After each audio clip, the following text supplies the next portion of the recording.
राधे राधे, जय श्री हरि। क्या आपने कभी सोचा है कि मंदिरों में बनने वाली सात्विक सब्जी पूड़ी इतनी स्वादिष्ट क्यों होती है? इसका राज केवल मसालों में नहीं बल्कि शुद्धता, सरलता और में छुपा हुआ है। आज की इस वीडियो में मैं आपको मंदिर के जैसी सात्विक पूड़ी और आलू की सब्जी बनाना सिखाऊंगी, जिससे आप भगवान का भोग भी लगा सकते हैं और प्रेम से अपने परिवार को भी परोस सकते हैं, वो भी प्रेम से खा सकते हैं। भारतीय परंपरा में भोजन को केवल पेट भरने का साधन नहीं माना जाता है, बल्कि मन की शुद्धि और संयम का प्रतीक माना गया है। हमारे यहाँ कई घरों में ना क्या होता है कि जैसे कोई विशेष अवसर होता है या पूजा होती है या हमारे व्रत होते हैं या कोई अच्छा वार होता है, मंगलवार शनिवार को कई लोग बिना लहसुन प्याज का खाना बनाते हैं। तो उनको बहुत दिक्कत होती है बिना लहसुन प्याज का खाना बनाने में, क्योंकि बिना लहसुन प्याज का खाना टेस्टी नहीं होता है। आज की रेसिपी जो कि आलू, जो भंडारे वाले आलू मंदिर में बनते हैं, वो उसकी रेसिपी बहुत आसान तरीके से मैं आपको बताऊंगी और बहुत कम सामग्री में ये रेसिपी बताऊंगी, जिससे कि आप भोग लगा भी सकते हो, घर वालों को खिला भी सकते हो और टेस्ट भी एक नंबर आता है उसका।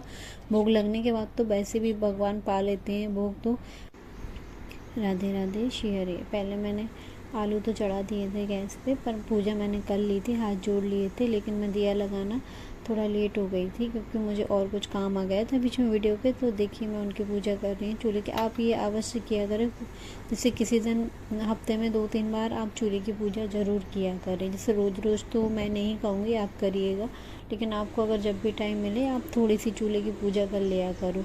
और वैसे मैंने हाथ जोड़ लिए थे, तिलक लगा दिया था, फिर मैंने अच्छे से काम कर लिया था अपना जो भी करना था, फिर मैं भोग बनाने आ गई थी।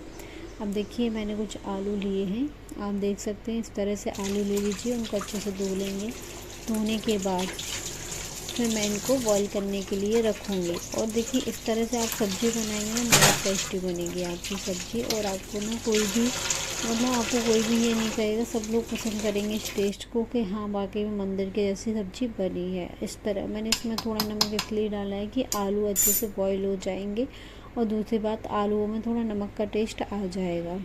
तो देखिए मैंने कुकर चढ़ा दिया है और ये बनने के लिए तब तक मैं इसको छोड़ देती हूँ। और ये देखिए हमारे आलू उबल गए थे और इसके बाद मैंने चेक किया कि आलू उबल गए हैं कि नहीं उबले हैं। मैंने 1-2 आलू अच्छे से चेक किए और आलू अच्छे से उबल गए थे, क्योंकि चाकू बहुत आराम से जा रहा था उनमें, तो इससे मैंने चेक किया। अब ये मैंने कुछ टमाटर कट करके रखे थे पहले से, और ये हरी मिर्च डाल दी है इसमें एक। आप अपने टेस्ट के अनुसार हरी मिर्च का यूज़ कर सकते हैं, क्योंकि ये तीखी ज़्यादा थी इसलिए मैंने एक ही डाली। हमारे यहाँ तीखा थोड़ा कम खाते हैं, तो आप अपने टेस्ट के अनुसार देख लें। फिर मैंने इसको ग्राइंड कर लिया था मसाले को।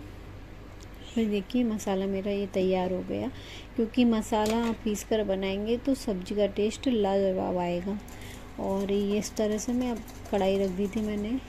पहले सबसे पहले आप हींग डालिएगा, क्योंकि हींग का टेस्ट, हींग ज़रूर डालिएगा आलू की सब्ज़ी में, उसका टेस्ट होना बहुत ज़रूरी है, क्योंकि हींग के बिना सब्ज़ी अच्छी नहीं लगती है आलू की। और फिर हम लोग बिना लहसुन प्याज के बना रहे हैं तो इसका टेस्ट तो आना ही चाहिए थोड़ा बहुत। ये कुछ मैंने खड़े मसाले लिए हैं, जैसे लौंग हुई, काली मिर्च हुई, जीरा, तेज पत्ता। आपको जैसे आप यूज़ करते हैं खड़े मसाले, आप वैसे टेस्ट कर सकते हैं, डाल सकते हैं टेस्ट के अनुसार। और इसके बाद मैंने ये थोड़ा अच्छे से हो गए थे, तले हो गए थे। उसके बाद मैंने फिर इनको मसालों में मिला दिया था। आप देख सकते हैं मैं मसाला तैयार करेंगे। और मसाले को आपको बहुत अच्छे से पकाना है, आप मीडियम में पकाएं या तेज़ में पकाएं, पर मसाला अच्छे से पक जाना चाहिए। अगर आप लोग ऑयल कम खाते हैं तो आप ऑयल कम भी डाल सकते हैं, कोई ज़रूरी नहीं है। ऑयल हमारे यहाँ इतना लगता है, मैंने उतना डाल दिया है। आप अपने टेस्ट के अनुसार ऑयल डाल सकते हो। मसाला भी आप देख लें कि आप कितना मसाला बना रहे हैं, उस हिसाब से आप ऑयल डाल लें। तो इसी तरह मैंने कसूरी मेथी डाल दी थी, क्योंकि ये मसाला लगभग पकने जा रहा था, तो मैं उसमें थोड़ी सी कसूरी मेथी डालती हूँ। कसूरी मेथी ही एक ऐसी चीज़ है जो टेस्ट को बिल्कुल दोगुना कर देती है। अगर टेस्ट कम भी होता है तो उससे टेस्ट बहुत अच्छा हो जाता है। तो ये देखिए मसाला मेरा पक गया था। तो मैंने इसके बाद ये मैंने मसाले लिए, आप देख सकते हैं, गरम मसाला, धनिया, लाल मिर्च और हल्दी, इन सब चीज़ों के मसाले मैंने मिक्स कर लिए। और आपके पास अगर आमचूर है तो आप थोड़ा सा आमचूर डालें खटाई के लिए, और आपके पास आमचूर नहीं है तो आप चाट मसाला भी डाल सकते हैं, इससे टेस्ट बहुत अच्छा हो जाता है सब्ज़ी का। मेरे पास आमचूर था, मैंने एंड में डालती हूँ, इससे भी थोड़ा टेस्ट अच्छा है सब्ज़ी का। तो अभी मैं इसको और पकने देती हूँ, मसाले को थोड़ा और पकेगा ये। उसके बाद मैं इसमें बॉयल आलू फ्राई मिला दूँगी अच्छे से, फिर इनको हम अच्छे से मिला करके आलू तैयार करेंगे। ये देखिए अभी ये वाइट वाइट आपको दिख रहा होगा, इसमें मैंने थोड़ी सी क्रीमी सी वो मलाई डाली है, क्योंकि मलाई से इसका टेस्ट थोड़ा अलग सा हो जाता है। आप देखते हैं कि अपन छोले की सब्ज़ी में मलाई डालते हैं तो उसका टेस्ट अलग हो जाता है। आप कभी ट्राई करके देखना, आलू की सब्ज़ी भी बहुत अच्छी लगती है, तो मलाई डाल के आप बना सकते हैं। ये भी एक्स्ट्रा चीज़ है कि मैंने अलग से किया है, कुछ सब लोग नहीं डालते पर मैंने डाल के टेस्ट किया है कि अच्छी बनती है। फिर मैंने इसमें आलू मिला दिए थे अच्छे से। आलू मिलाने के बाद अब मैं इसमें थोड़ा सा पानी ना आप उबाल कर डालें, क्योंकि ठंडा पानी सब्ज़ी में नहीं डालना चाहिए, सब्ज़ी का टेस्ट ख़राब होता है ठंडे पानी से। तो आप ना इसमें थोड़ा सा पानी उबाल कर डालेंगे। अभी पहले मैं इनको अच्छे से मिक्स कर लेती हूँ, मसाले में मिला देती हूँ आलूओं को। और आप ये मत देखना आलू मैंने बहुत बड़े बड़े फ्राई किए, क्योंकि ये बिल्कुल ही मिक्स हो जाते हैं बनने के बाद। पहले आप आलू को ना अच्छे से मिक्स कर लें मसाले में, जिससे कि आपको कोई दिक्कत ना हो। और इस तरह से फिर मैंने पानी भी बॉईल कर लिया था, पानी बॉईल करके मैंने उसमें डाल दिया था। और ये पानी में अच्छे से मैं और मिक्स कर देती हूँ। और तो आप थोड़ा पानी और लगेगा तो मैं थोड़ा और पानी बॉईल कर लूँगी। आप पानी देख लीजिएगा कितना आपको लग रहा है। मतलब सब्ज़ी ना ऐसी नहीं होनी चाहिए कि बिल्कुल ही पतली पतली सी सब्ज़ी बनाओ, मसाला दिखना चाहिए उसमें अच्छे से। तो इसी तरह से देखिए मैंने अपनी सारी तैयारियां कर ली थी। देखिए पूड़ियों का आटा लगाने के लिए आ गई थी, फिर मैं सब्ज़ी बन रही थी। और इसके बाद ना पूड़ियों का आटा तो आप अपने हिसाब से लगा ही सकते हैं, क्योंकि पूड़ी अगर आपको नरम बनानी तो आप उसमें घी भी ऐड कर सकते हैं। अच्छे से आप घी को थोड़ा मेल्ट कर करके उसमें घी को डाल दें। अगर आप डालते हैं तो आप डाल सकते हैं, नहीं डालते हैं तो कोई बात नहीं, आप स्किप कर सकते हैं उसको। तो मैंने ऐसे डो तैयार कर लिया था, ये डो तैयार हो गया था मेरा। अब मैं इसको थोड़ा सा रख देती हूँ, थोड़ा अच्छे से सेट हो जाएगा 10-15 मिनट के लिए। तो मैंने इसको ढक के रख दिया था। फिर मैंने इसकी पूड़ियाँ बनाई थी 10-15 मिनट बाद। तो ये देखिए पूड़ियाँ मेरी तैयार हो गई। पूड़ियाँ तो आप बना ही लोगे, क्योंकि ये रेसिपी बताने वाली है भी नहीं, सब्जी की थी, थोड़ी कुछ चीज़ें मैंने एक्स्ट्रा ऐड की हैं जिससे कि आपको पता चले। तो इस तरह से मैंने पूड़ियाँ निकाली थी भोग के लिए, और घर वालों के लिए भी बनाई थी मैंने। तो पहले मैंने भोग ही बनाया था, क्योंकि मुझे भोग लगाना था। और भोग की पहले सामग्री बना करके मैंने भोग लगा दिया था, फिर बाकी की पूड़ियाँ मैंने बाद में निकाली थी। तो देखिए गर्मा गर्म पूड़ियाँ मैंने निकाल ली थी इस तरह से। और आप पूड़ियाँ ना अच्छी कड़क और एकदम वैसी निकालिएगा जिससे कि मेरे ठाकुर जी प्रसन्न हो जाएं। ठाकुर जी तो भाई कुछ भी अच्छे से भोग लगा दो, उनको प्रेम से, प्रेम के भूखे, उनको कुछ दिक्कत नहीं है। और चीज़ें भले हम कितने भी पैसों से खरीद के खिला दें या पिला दें, नहीं, जो हम अपने प्रेम भाव से बनाते हैं वो ठाकुर जी ज़रूर स्वीकार करते हैं।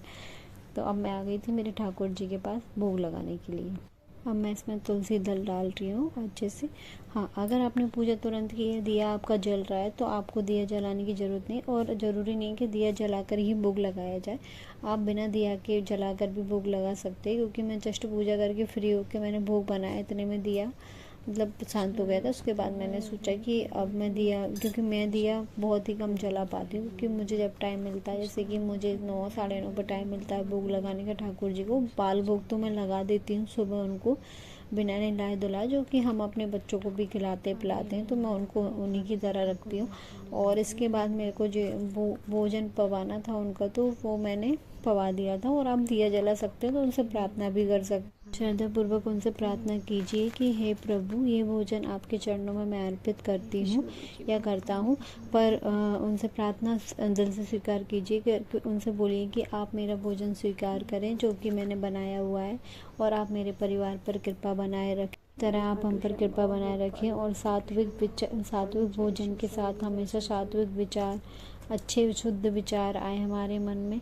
और ऐसे ही भावपूर्वक हम आपको भोग लगाते रहें, ऐसी कृपा बनाए रखें। और फिर इस प्रसादी को आप सब पूरे परिवार को खुद ग्रहण करें, पूरे परिवार को ग्रहण करवाएं, उनको ये प्रसादी ज़रूर दें, जिससे कि सबकी मानसिक जो स्थिति है सही रहे, शुद्ध रहे, अच्छे विचार आए उनके दिमाग में, नेगेटिविटी नहीं आए, पॉजिटिविटी अपने घर में रखें आप, जिससे कि जैसे वो भोजन पाएंगे तो उनकी भी चीज़ें ठीक होती जाएंगी। यदि आपको मेरी सात्विक रेसिपी अच्छी लगी है तो आप वीडियो को लाइक ज़रूर करें। लाइक करने के बाद वीडियो को शेयर भी करें। अगर आपको अच्छी लगी है, किसी के यूज़फुल है, तो आप उसको शेयर भी कर सकते हैं।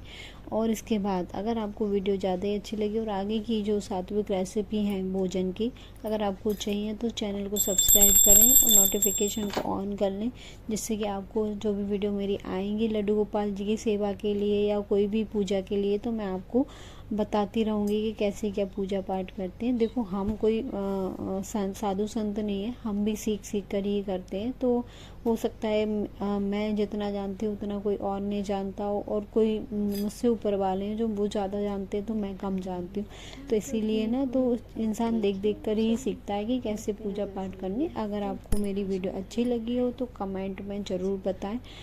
राधे राधे, जय हरि, जय जय हरि, जय श्री हरि, राधे राधे, राधे कृष्णा, हरिवंश बोल, जय जय जय।